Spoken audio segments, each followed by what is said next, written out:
Hello, this is Gavin Bottrell. My website's hickorygolf.co.uk. In this video I'm going to be explaining what to look for if you suspect that your longnose club or a club you've seen might be a replica. Now, it's always best if you can to place a replica head next to a genuine one, because then the differences become apparent.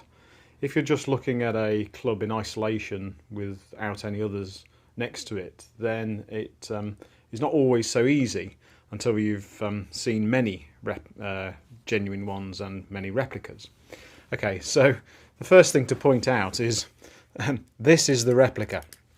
Now, this head, in fact, I obtained a full-size club, and probably about a year ago now, I did a hickory event in England, and I gave to the professional the club to have a go with hitting, in fact on an indoor simulator. And anyway, in the sim he got about 245 yards carry and 270 total. He enjoyed it so much he kept having a go with it. Unfortunately, on about his 6th or 7th go, the head broke. And so I have just glued that back together as a bit of a reference. So anyway, this replica is stamped McEwen, and these clubs here are all original old McEwens. So anyway, a few things to look out for.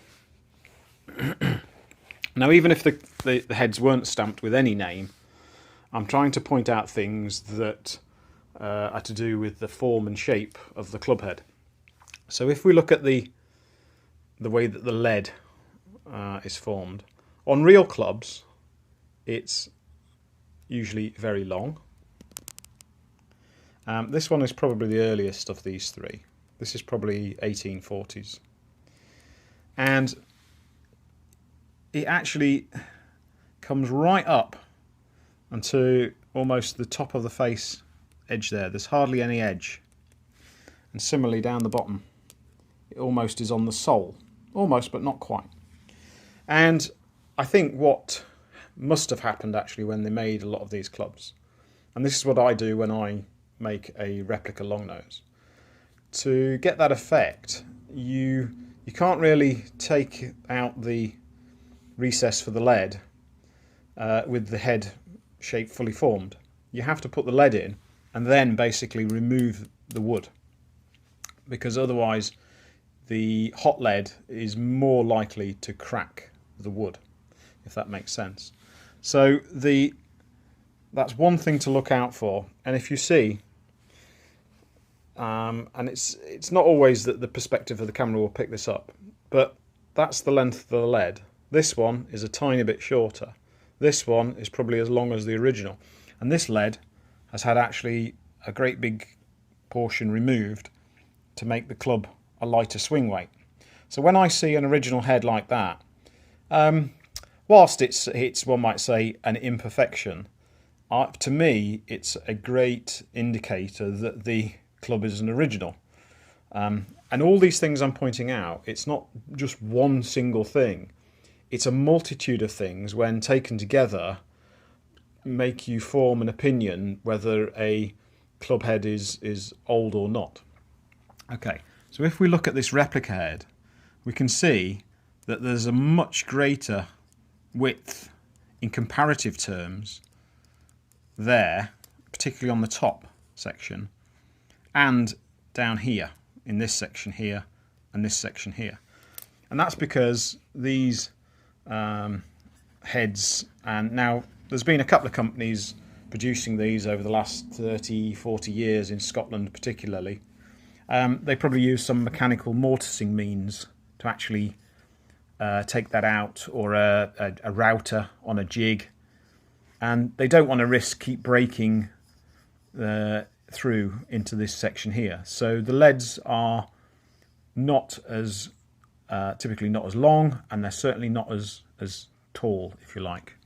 So I'll just zoom that in, and you can have a look if you've not ever seen inside. So this is the actual lead, and you can see here these sprues are from these holes that are drilled at an angle, and that's so that the lead will obviously self-retain itself. But of course, when this head cracked, this just flew out. But I kept it because I wanted to actually, it was quite instructive just to know how heavy it was. 128 grams.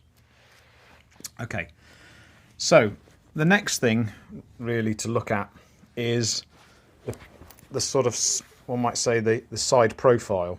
So, and this is difficult to see with the camera, but the difference, let's say, between the top of the head, so that's the crown here, just here, and there's a distinct beveling down of the shape, okay? Whereas on this, the replica head, it's flatter, okay? So that's one thing there.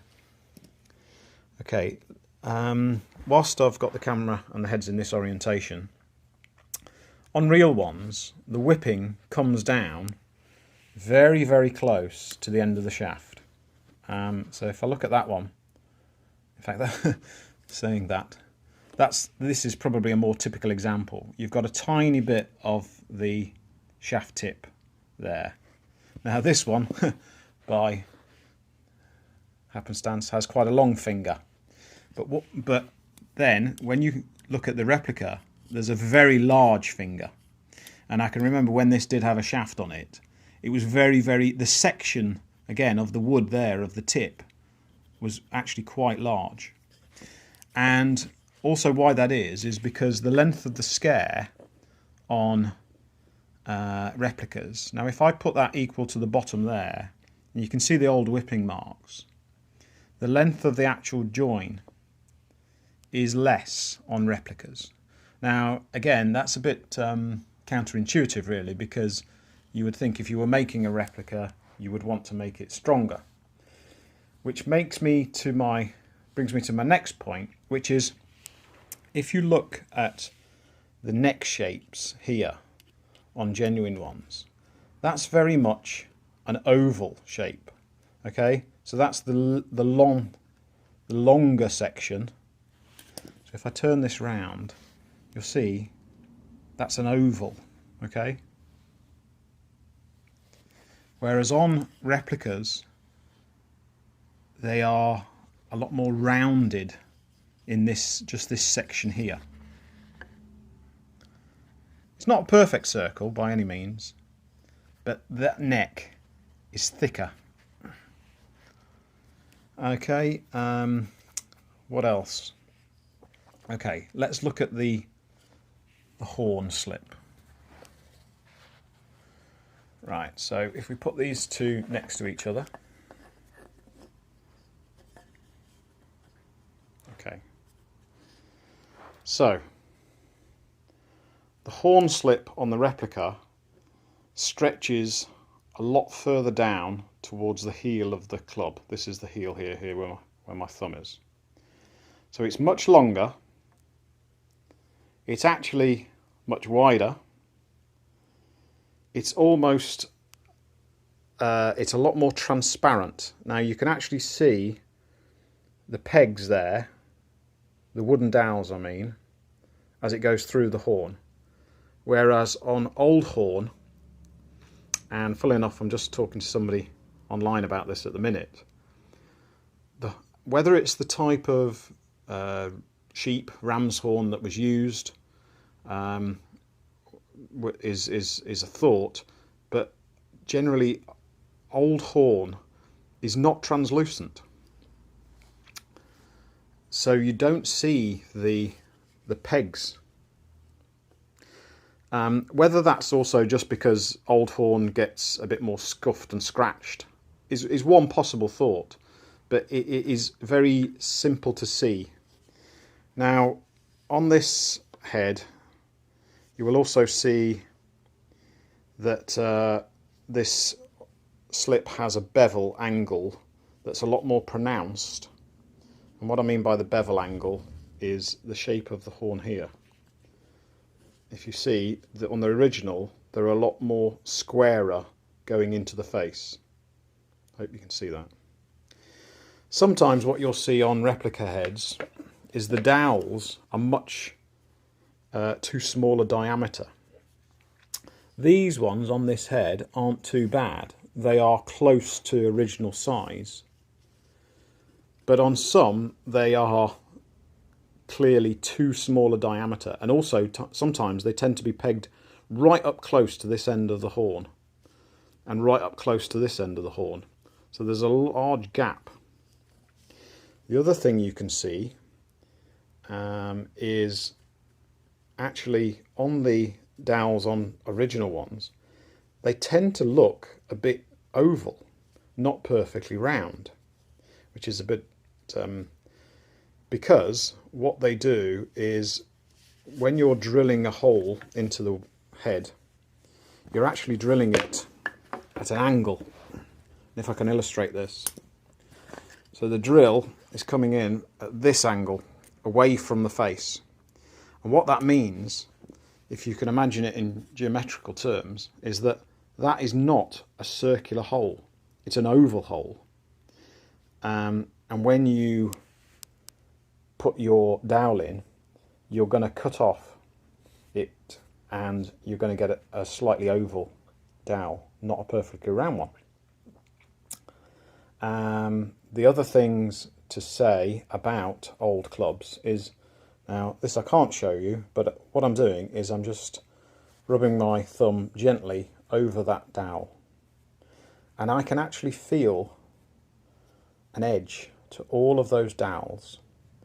And why that is because over the last 150 years, which is how old this club is, it's about 1870, perhaps even 1860, the wood of the head has shrunk. And what that means is that the dowels become just slightly proud. Now, that's not to say, again, if you picked up a head, ran your thumb over it, and they were all totally, and you felt some dowels, and you'd say, well, therefore it must be real. It's all of these things taken together that you have to bear in mind. Okay, let's look at the faces of these two woods. Now you can see on the replica it's got some quite deep furrows. On real ones, they were made with the faces smooth, and in fact what's not uncommon is you have actually marks like this, which is just the file marks of finishing up. Okay, that feels a little bit rough to the touch, and I have a feeling that that again was probably on purpose to give a little bit of grip to the ball. But it's distinctly different from this type of effect, which you will see on on hickory clubs from about 1900 onwards. Now people will say, well, okay, has my head been refinished in the beyond 1900, therefore it's still a real head? Again, I have seen real heads that do have faces like this that possibly were refinished in the 1920s or 1950s. But then everything else about the head suggests that it's real. So again, you can't just take one thing in isolation. Now this head, in fact, has got a leather patch put in it. And that is likely, I doubt if it was made that way. I think that's been fitted due to head wear. And in fact, what you can see on this head is, here is some very dark lines on the grain. And probably what's happened is actually the grain has separated down the face, and therefore they've put the leather face patch on. Okay, let's look at the front shape of the head here. Okay.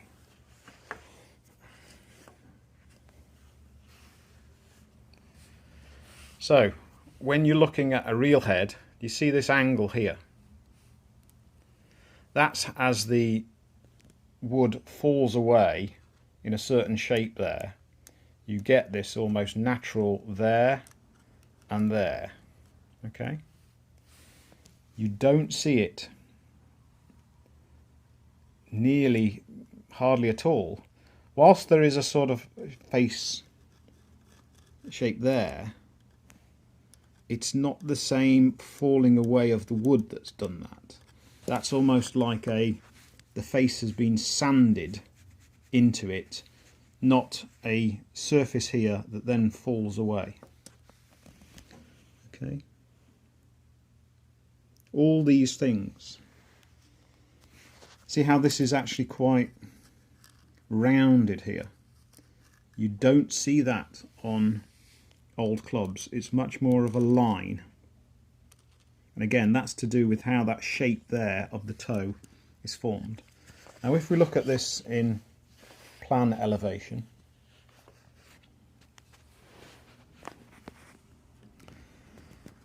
if you've not done this with a replica and a real one side by side, again, you might think, well, they look pretty similar to me. Let me just see if I can hold that.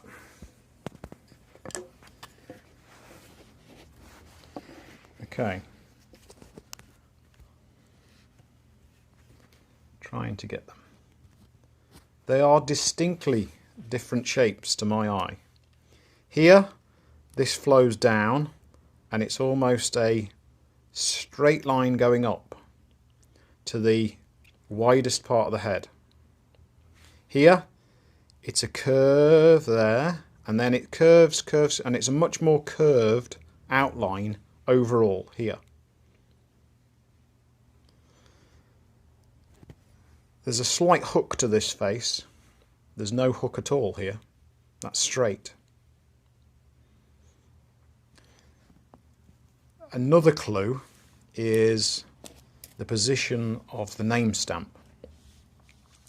So on genuine clubs, typically it's just below, fractionally below, the widest point of the head. Here it's much too low. And when I saw a picture of a club online, which has caused me to make this whole video, that was the first thing. The person had put a picture of their club just in this attitude, and it just immediately said to me, this name is too low and this shape is wrong. Okay, so hopefully you can see that. Now the other thing is, and this is where the camera might not pick this up, but I'll try and explain it.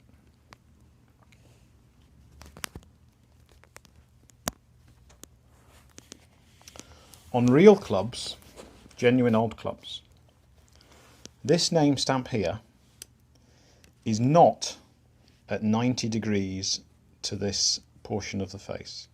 Okay, it is angled slightly that way, slightly downwards. Now the camera's not going to pick that up, I don't think, but you'll have to trust me on that one, that on all long nose clubs of whatever maker I've seen, that rarely, and I mean rarely, I can't remember, maybe one or two I might have seen it, that stamp is not at right angles. It is angled that way slightly, and that also holds on many later hickory woods from the 1900s, 1920s. And I believe that's a lot to do with how the club sits at the address position, that then this stamp looks at 90 degrees to the eye because of the way it's been orientated. So it's, again, it's something, it's almost like an alignment aid, if you like. Whereas on this club, the stamp is actually not even at 90 degrees, it's actually the other way. Okay, but the camera won't pick that up. It's just marginally the other way. Again, that's been stamped incorrectly, one might say. Now look at the depths of this stamps. This is very deep, and it's tried to replicate the McEwen stamp, because there's actually been people who have looked at all the McEwen stamps over the years, and Bob Gowland, if you're familiar with that name, wrote a great book on early golf clubs, where he tries to compare the different McEwen stamps and tries to put them into age, almost groups. And it's because the McEwen family were 6 generations of club makers from about the 1780s right up until the 1930s. A lot of their clubs throughout that 140 years or 150 years are just McEwen. And to the untrained eye, all the McEwen stamps look the same. Well, they're not, because you get almost tiny little changes in how the letters sit together. The angle particularly of the W uprights is one thing, but there's no hard and fast rules. But what you also see with real stamped clubs is rarely actually are all the letters, although it's stamped as one blow of a hammer, rarely are all the letters exactly the same depth.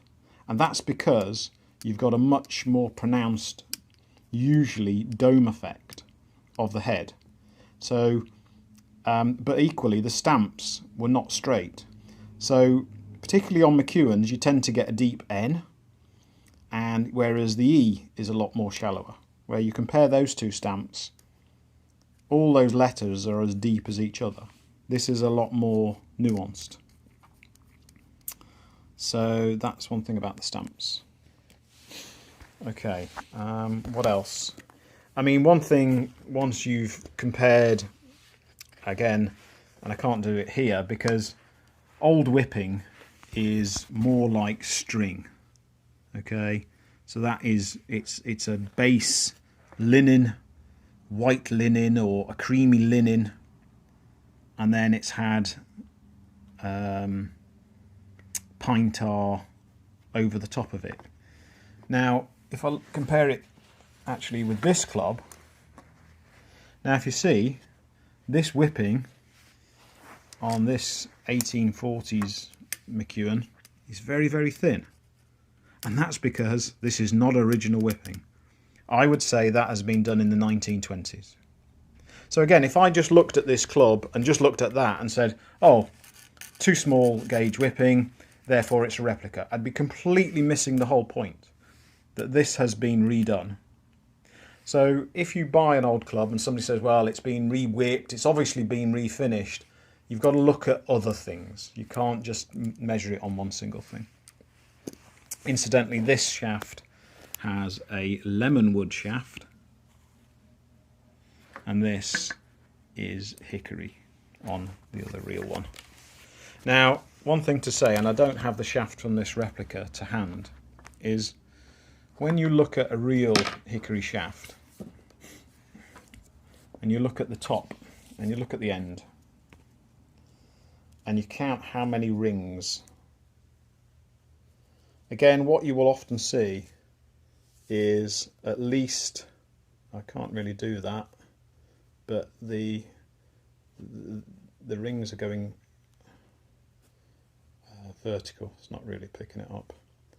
I would guess there is probably at least 13 annular rings, growth rings in that shaft.